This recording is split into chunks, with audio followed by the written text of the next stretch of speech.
Ya, Selamat siang semuanya, berjumpa kembali dalam podcast hari ini. Nah, hari ini kita akan membahas tema-tema yang tentunya tidak kalah menarik dari tema-tema sebelumnya dan pastinya up to date.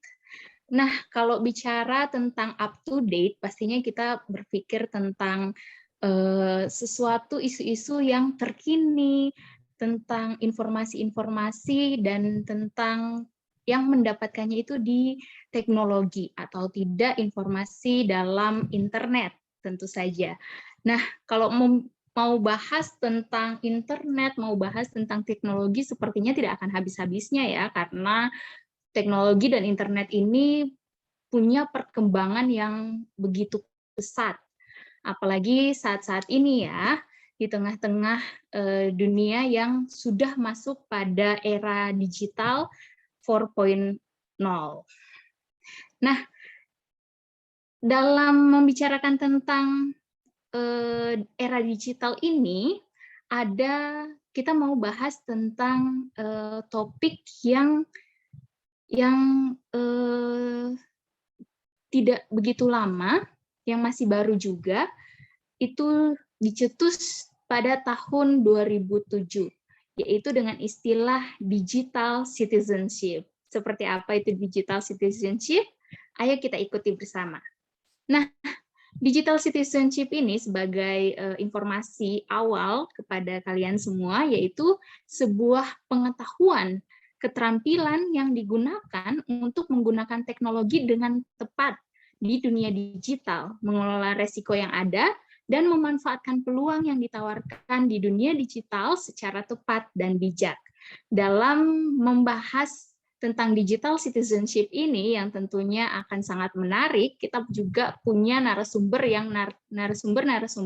yang tidak kalah menarik.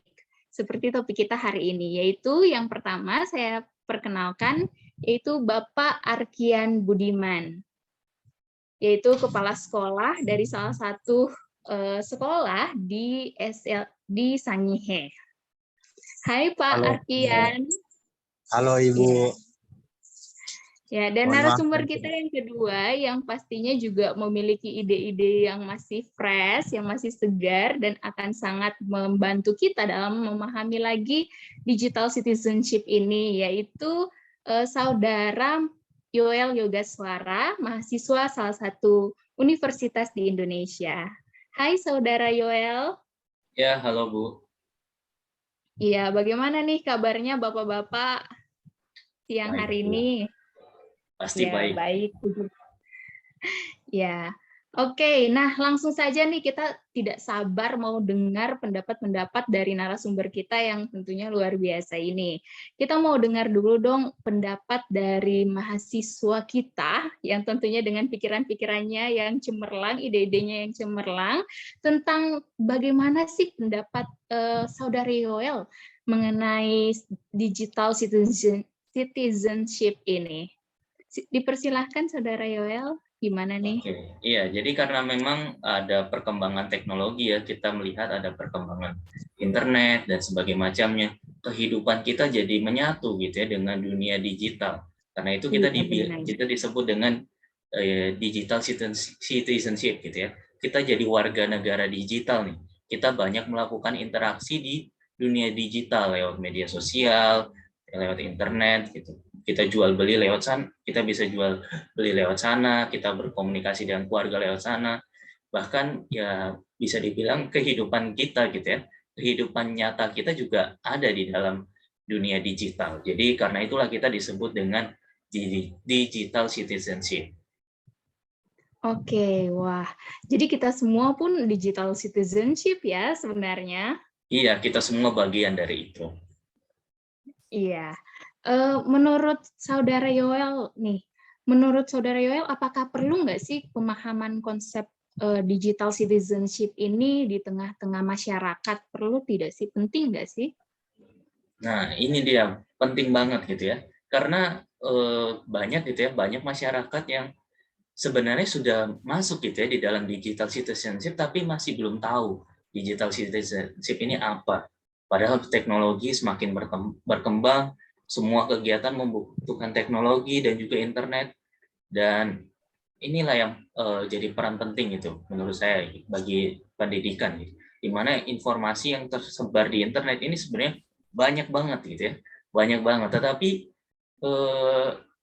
ya kadang orang itu masih bingung gitu ya, mana informasi menggunakan mana informasi yang benar gitu ya, atau mana informasi yang penting buat mereka atau yang nggak penting gitu ya.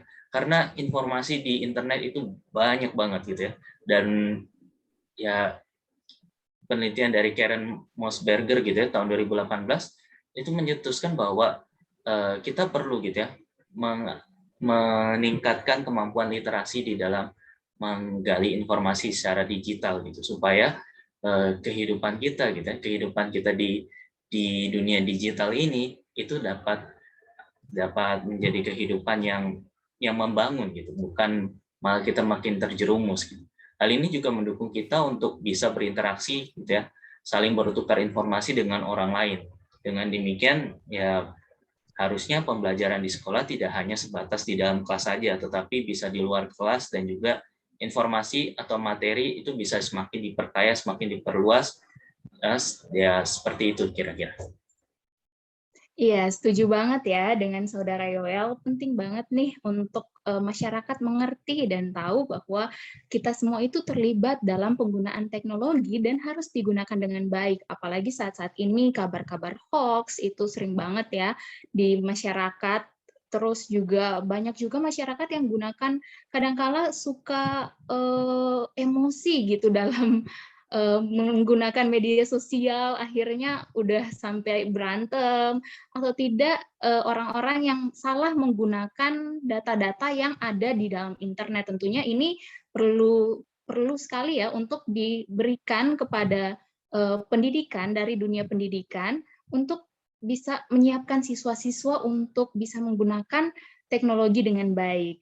Nah, saat ini kita beralih kepada narasumber kita yang satu lagi yang mungkin sudah menunggu dari tadi, Pak Arkian Budiman. Halo Pak, masih tersambung? Halo ya, masih tersambung. Iya. Nah, menurut Bapak nih, bagaimana sih hubungan dari digital citizenship ini dengan dunia pendidikan, dengan pembelajaran di sekolah? Seperti apa, Pak? Oh ya, baik, terima kasih atas pertanyaan. Jadi seperti yang sudah disinggung sebelumnya bahwa digital citizenship ini sangat berkaitan dengan dunia pendidikan, khususnya pembelajaran di sekolah atau di dalam kelas. Pembelajaran di sekolah atau pembelajaran dalam kelas itu sangat menggunakan sangat bergantung, atau zaman sekarang bergantung pada penggunaan teknologi, di mana teknologi dalam pembelajaran itu bukan hanya memberikan materi, tapi juga memberikan pengetahuan yang baru yang bisa diterapkan dalam kehidupan sehari-hari. Digital citizenship yang diterapkan di sekolah akan melatih siswa untuk menjadi pengguna teknologi yang beretika, memahami cara kerja internet, mempraktikkan memperhatikan keharmonisan dalam dunia digital, dan juga menggunakannya dengan aman. Hal ini tentu akan meningkatkan kualitas pembelajaran di sekolah. Kenapa? Karena pembelajaran di kelas dapat lebih up to date, atau dapat lebih update dengan informasi yang terbaru. Hal ini dapat membuat siswa semakin siap untuk menghadapi perubahan-perubahan teknologi yang lebih maju, agar kedepannya tidak kehilangan nilai-nilai kemasyarakatan. Wah, iya ya. Setuju banget nih dengan Pak Arkian. Karena dalam pembelajaran juga pastinya harus ditanamkan nilai-nilai kemasyarakatan itu yang tidak hanya dalam hal secara langsung, tetapi juga dalam dunia digital. Nah, melihat adanya konsep digital citizenship ini, menurut Bapak tindak lanjutan ke depannya untuk meningkatkan kualitas pembelajaran dalam mengajar anak-anak yang juga termasuk digital citizenship dan akan menghadapi dunia yang lebih maju lagi ke depannya, itu seperti apa ya Pak? Baik, terima kasih. Jadi tindak lanjut yang dapat dilakukan adalah dengan mengajari setiap siswa tentang literasi digital. Sekolah tidak boleh mengabaikan atau justru terlalu protektif. Sekolah harus mengajarkan literasi digital dan etika digital. guru sebagai pengajar tidak lagi menjadi sumber atau informasi atau sebagai sumber belajar, tetapi guru harus melatih para siswa untuk dapat memilah informasi mana yang berguna untuk mereka. Guru mengajarkan siswa bagaimana cara mendapatkan informasi sebagai sumber belajar. Pembelajaran dalam kelas harus membuat siswa belajar, bukan hanya sekedar menerima informasi. Sekolah juga perlu mengajarkan etika digital, mengajarkan bahwa kehidupan digital adalah sebagian dari kehidupan nyata. Sekarang kita menghabiskan banyak kehidupan kita di dunia digital, seperti menghabiskan waktu di FB, Instagram, ataupun dalam dunia game. Sehingga perlu ada etika agar kehidupan dunia digital atau digital citizenship dapat menjadi komunitas yang membangun.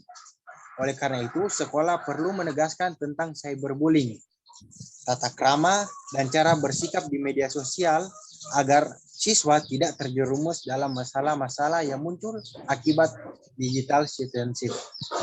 Demikian, terima kasih. Ya, terima kasih Pak Arkian. Jadi peranan digital citizenship, peranan sekolah dalam membangun digital citizenship yang harmonis juga sangat besar ya, karena sekolah sendiri yang mendidik siswa-siswa untuk lebih menjadi berperilaku yang baik dalam dunia digital. Nah, sepanjang segmen ini tentunya kita sudah dapat begitu banyak informasi, begitu banyak pengetahuan yang baru tentang digital citizenship dan bagaimana hubungannya dalam dunia pendidikan, di mana kita tahu bahwa ini sangat penting dan perlu untuk diketahui oleh masyarakat umum dan perlu agar masyarakat mengenal yang namanya digital citizenship dan memiliki perilaku yang baik dalam menjadi digital citizenship. Ya, semoga segmen ini memberkati kita semua ya. Dan terima kasih kepada narasumber-narasumber kita yang hari ini luar biasa. Semoga tidak segan-segan untuk dipanggil kembali di acara-acara podcast kita yang lainnya. Terima kasih dan sampai jumpa. Ya, terima kasih. Terima kasih Bu. Terima kasih. Ya, terima kasih.